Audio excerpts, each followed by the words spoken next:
We've just read the first 10 verses of chapter 15 of Luke. And there is something enigmatic about the way chapter 15 starts. Listen to what Jesus says. He says,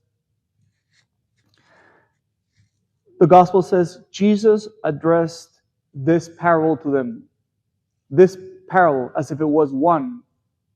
But in fact, Jesus is going to offer three different images. The one of the lost sheep, the one of the lost coin, and also the prodigal son. Three images in a row, one after the other, but the text says he offered one parable. So what's going on?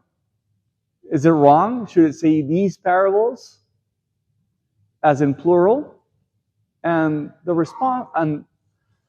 the answer is, in fact, it's only one parable with three parts.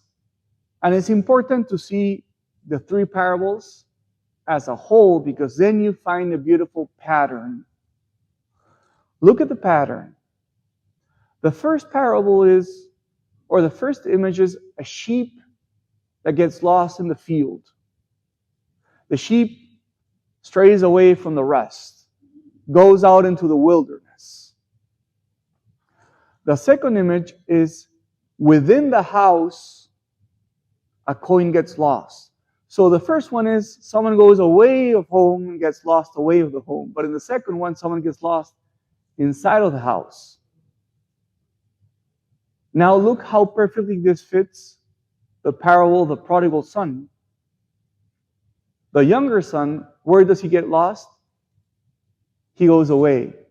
And he gets lost, right? He goes to a foreign country, and then that's where he spends all the money. But the older brother, where does he get lost? Inside of the house. The older brother never left the house. So all three images are really one parable, because they convey the same teaching.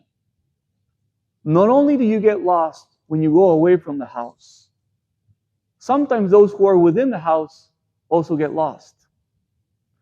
This is a great reminder that perhaps there were times in our life where we were away from the church.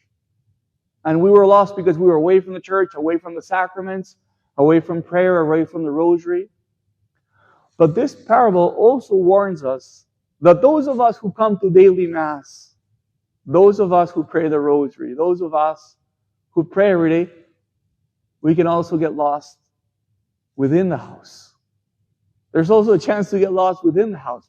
And how many times those of us who come to daily Mass, and even the priest, we don't really reflect the gospel to other people.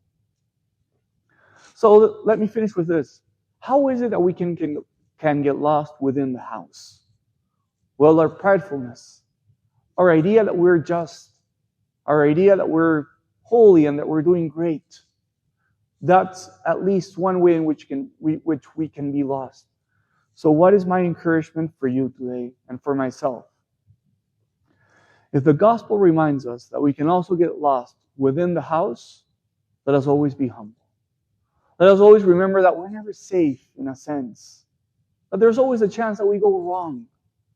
And that's why we have to approach the things of God with humility, in need of healing, in need of the Eucharist, always as beggars.